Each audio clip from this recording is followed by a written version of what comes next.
Yes, there he is. Who is he? What can he do? What does he want? Why does he move like that? How does he move like that? Look at him. Look at him now. And now. Look at him all the time. Now the music is gone. No music anymore. The perfect human in a room with no boundaries and with nothing. And a voice saying a few words. This voice saying a few words. Look at him now. Look at him all the time.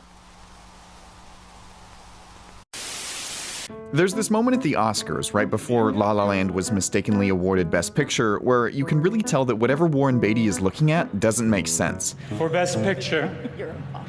He knew something was wrong, but he wasn't sure. But here's an idea. What if better typography could have prevented this whole snafu? Let's walk through what that could have looked like. Moonlight. We know from this shot that the announcement card looks something like this. The card is serving two purposes. On one hand, it's a beautiful souvenir for the winner, and on the other hand, it's a cue card for a very high-pressure public presentation. So how do you make this easier to read in front of 30 million live viewers? Well, let's look at how the card compares to the line that the announcer has to say. We read things from top to bottom, but at the top is Oscars. That's not useful information for the people on stage at the Oscars. That's like a few milliseconds of extra time that those presenters have to go through to, when they're presenting, they have to go through all this information. That's Benjamin Bannister. He's a graphic designer who put together an alternate design for the announcement card. It's like driving on the side of the road. You literally have a few seconds to read all the signs and make sure you get the essential information, otherwise you're going to make the wrong turn. Best Actress should be the first thing on the page. Make it a little easier to read, and now the presenters have a clear sign that they've got the wrong card. But this still treats the winner with the same emphasis as the movie they appeared in, which, while it's nice to have, is really just extra context. You solve that by making the name of the winner the biggest thing on the page. If the presenters were given this card, one of two things would have happened. Their eyes would have first read Best Actress or Emma Stone, not La La Land. You can apply the same fix to the card that prompted Steve Harvey to crown the wrong person Miss Universe in 2015. I have to apologize. No bad typography, no confusion, no embarrassing mix-up. Collections. And now, image averaging, which maybe we've seen a lot of in the new media, a second approach to obtaining overviews, possibly pioneered by Nancy Berson in the late 70s and early 1980s while she was an artist in residence at MIT. She also invented the technique of morphing. And here are average faces of famous beauties from the 1950s and from the early 80s.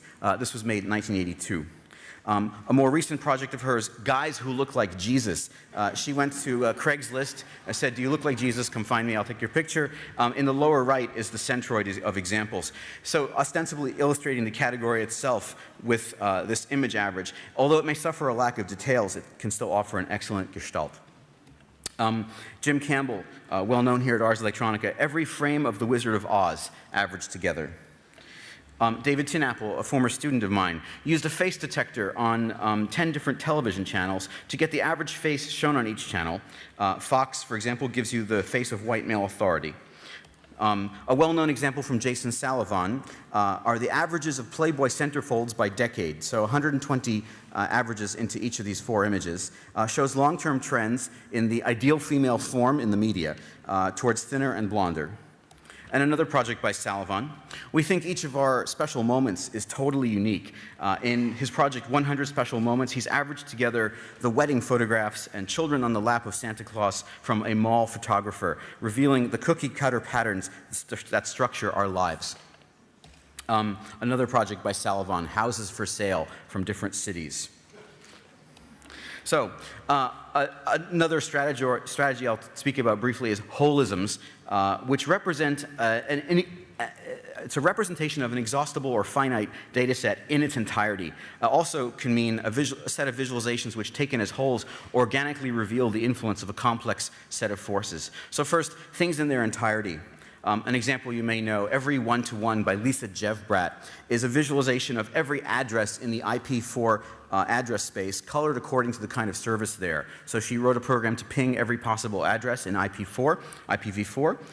This is only a fragment of the image, and this is a way of seeing the entire internet, literally. She does have a complete picture.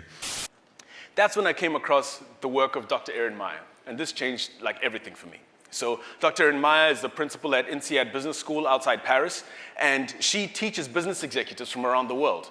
And in her teaching, she started to see similar things to what Gerrit was seeing, which was that there were people who were coming from certain countries, and there seemed to be similar responses from these folks to certain situations. And so she looked into Gerrit's work, and she put it together with the work of many other folks in the social sciences who've been dealing with this problem. And she created what she calls culture maps. She wasn't the first to work on culture maps. Edward T. Hall had worked on these maybe in the 1950s and 1960s. But in this culture map book that she wrote, she puts forward these dimensions, similar to what Gerrit had done, but I found they were much more practical. They were things that I do in my job every single day. I am involved in making decisions, in evaluating, and in leading, and in trusting and scheduling. And when I saw these, I thought, this is something that could really change the way I think about how I work and can help me understand how my culture influences how I show up at work. And I want to talk to you about some of these things today. So in terms of decision-making, you can have consensual or top-down decision-making. And so what she's done is, through her data, she's only had the opportunity to work with a limited data set, so not all countries in the world are represented on this, right? But at the very least, we can start to understand some really important things. So in consensual cultures, decisions are made through unanimous agreement. In top-down cultures, the boss or the hippo says, this is what we're going to do. So in an example that that came to mind for me, in South Africa when I was working there, we were working on an app for a bank, and what happened was when we had finished the tablet version of the app, we did the tablet before the mobile, which was strange, but nevertheless. So at the launch, the CEO holds up the tablet app and he's like, behold, we have made the thing. And everyone was like, this is fantastic. And then he was like, oh, and in 90 days, we're also going to have a phone app for this thing. And everyone was like, yay, that's fantastic. However, we who are working on the phone app were like, we've not heard this deadline before, and why should we be hearing it for the first time in the media? Nevertheless, that's what happened. We got into the office the next day. There were lots of arguments, but then we started doing the work to try and land this thing.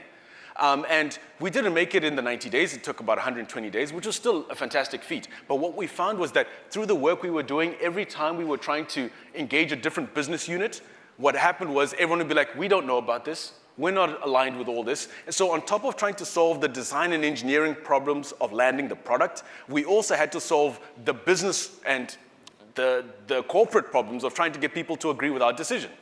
Let's contrast this to something that might happen in Japan, where they favor more consensual decision-making in business culture. So there is a process called the ringishi, which occurs in Japan. And what happens is, if a big decision like that was going to be made in a company, two folks might go out for lunch and go, what do we think? And they'd form an opinion. They'd come back into the organization and share that with lower level management.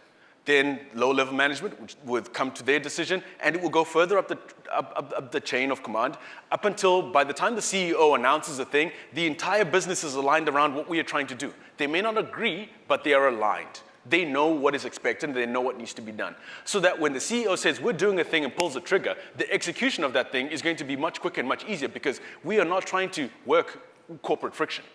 Right? We're just trying to solve the product problem, right? Not to say that consensual or top-down decision-making is better or worse than the other, but the important thing is that you need to agree on how you want to decide. In your team, on your project, in your organization, do you agree that this one person is going to be the decision-maker? Or is it the case that you want there to be a democracy? You need these three people to agree so that we can do a thing. Whatever that method is, norm it. Have some sort of a charter at the beginning. Have an agreement and say, this is how we're going to work it. And then when everyone agrees, then you can proceed knowing that we're not going to clash if we're in a multicultural team around how we're going to make our decision. When it comes to persuading and putting forward an argument, there are principles-first cultures in which when you're explaining a thing, you start with the theory or the concept, then you back it up with the facts. On the other side, you have folks who start with the facts, and then they want to know the theory later. So in North American culture, for example, if there are presentations or reports, there's a strong likelihood that when you open it, one of the first things you'll see is the executive summary. And the executive summary will say, we wanted to do this thing, here's what we found, here are the recommendations, let's get on with it. And then later on, they might say, here's why we came to this point.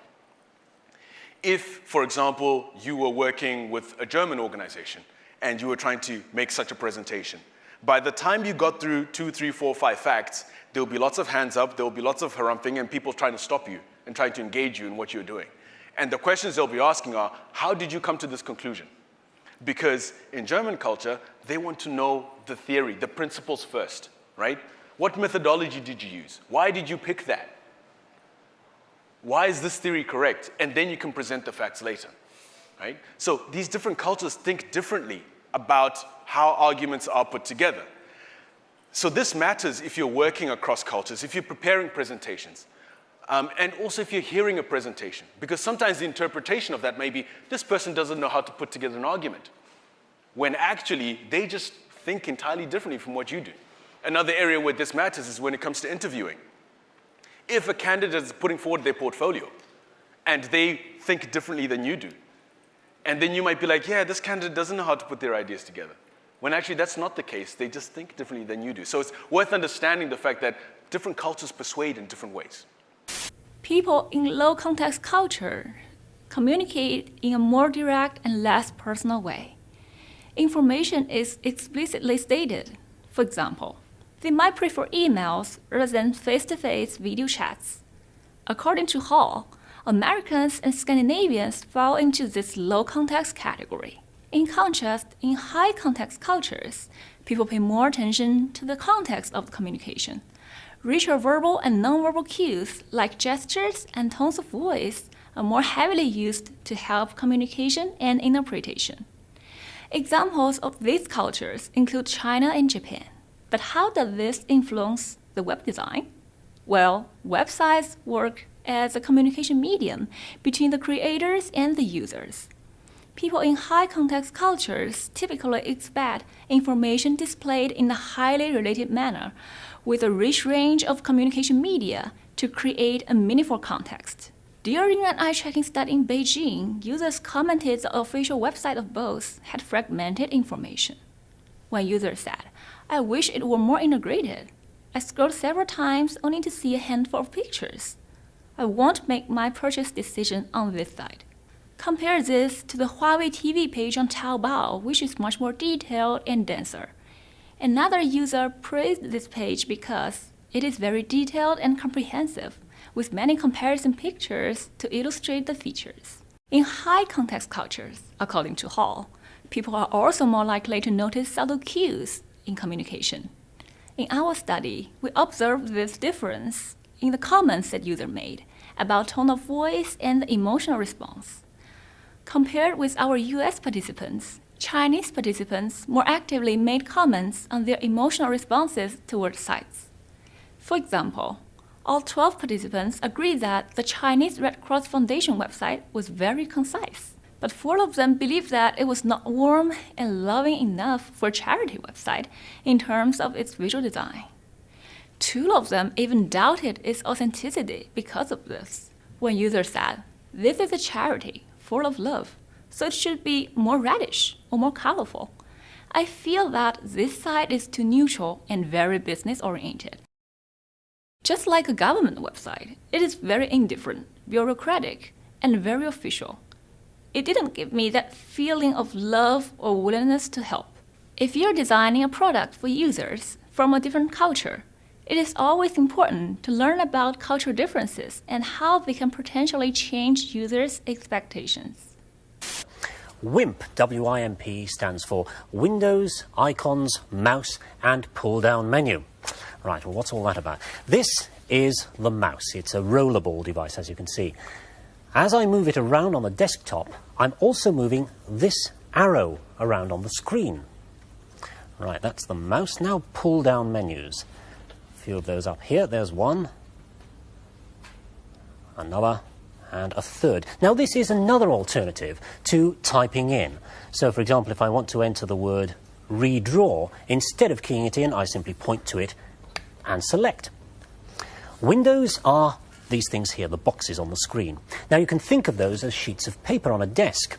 Using the mouse, I can swap them over.